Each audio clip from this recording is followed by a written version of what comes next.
પ્રાર્થના સંદેશ ન્યૂઝમાં આપનું સ્વાગત છે। આઈસીડીએસ સંજેલીના સીડીપીઓની લાલિયાવાડી બેદરકારી સામે આવતા તાલુકા પંચાયત ખાતે રજૂઆત કરાઈ। સંજેલી તાલુકામાં ઇન્ટિગ્રેટેડ ચાઇલ્ડ ડેવલપમેન્ટ સર્વિસ યોજના હેઠળ કાર્યરત આંગણવાડી કેન્દ્રોમાં સીડીપીઓની બેદરકારી સામે સ્થાનિક લોકોને સમાજસેવી સંસ્થાઓએ ગંભીર આક્ષેપો કર્યા છે। આંગણવાડી કેન્દ્રોમાં બાળકોને પૂરતું પોષણ, શિક્ષણ અને આરોગ્ય સેવાઓ મળતી નથી, તેમજ કેન્દ્રોની કામગીરીમાં ગંભીર અનિયમિતતાઓ જોવા મળી રહી છે।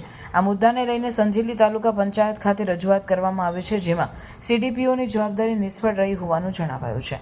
આંગણવાડી કેન્દ્રોમાં બાળકોને આપવામાં આવતી પોષણ સામગ્રીની ગુણવત્તા અંગે પણ પ્રશ્નો ઉઠ્યા છે। કેટલાક કેન્દ્રોમાં જૂના અને નીચી ગુણવત્તાવાળા યુનિફોર્મ્સ આપવામાં આવ્યા હોવાનું સ્થાનિક લોકોએ જણાવ્યું છે। આ અંગે કલેક્ટરે સીડીપીઓને 7 દિવસની અંદર યોગ્ય યુનિફોર્મ્સ વ્યવસ્થા કરવા આદેશ આપ્યો છે અને જો આમાં નિષ્ફળતા રહેશે તો કડક કાર્યવાહી કરવામાં આવશે। આ પ્રકારની બેદરકારીના કેસો અન્ય રાજ્યોમાં પણ સામે આવ્યા છે। ઉદાહરણ તરીકે ઓડિશામાં એક સીડીપીઓને 7 મહિનાની ગર્ભવતી કર્મચારીને રજા ન આપવાના કારણે તેના પદ પરથી હટાવવામાં આવ્યો હતો।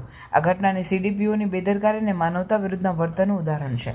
આ તમામ ઘટનાઓ દર્શાવે છે કે આઈસીડીએસ યોજના હેઠળ કાર્યરત અધિકારીઓની બેદરકારી અને અનિયમિતતાઓ બાળકોના વિકાસ અને કલ્યાણ માટે ગંભીર ખતરો ઊભો કરે છે। આથી સરકાર અને સંબંધિત વિભાગોએ સીડીપીઓ અને અન્ય જવાબદાર અધિકારીઓ સામે કડક કાર્યવાહી કરીને આંગણવાડી કેન્દ્રોની કામગીરીમાં સુધારો લાવવો જરૂરી છે।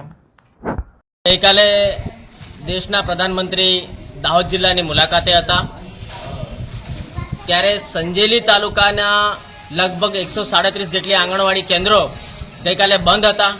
શા માટે બંધ હતા? સરકાર તરફથી કોઈ એવો પરિપત્ર કરવામાં આવ્યો હતો? એવો કોઈ પણ પ્રકારનો પરિપત્ર ન કર્યો હોવા છતાં પણ ગઈકાલે સંજેલી તાલુકાની લગભગ 137 જેટલી આંગણવાડી કેન્દ્રોની અંદર ખંભાથી તાળા લટકેલા હતા। બાળકો સવારથી આવીને લગભગ બપોરના 2 વાગ્યા સુધી દરેક આંગણવાડી કેન્દ્રો પર બેઠા હતા અને ભૂખ્યા એવા ને એવા બાળકો ગઈકાલે પાછા ગયા છે।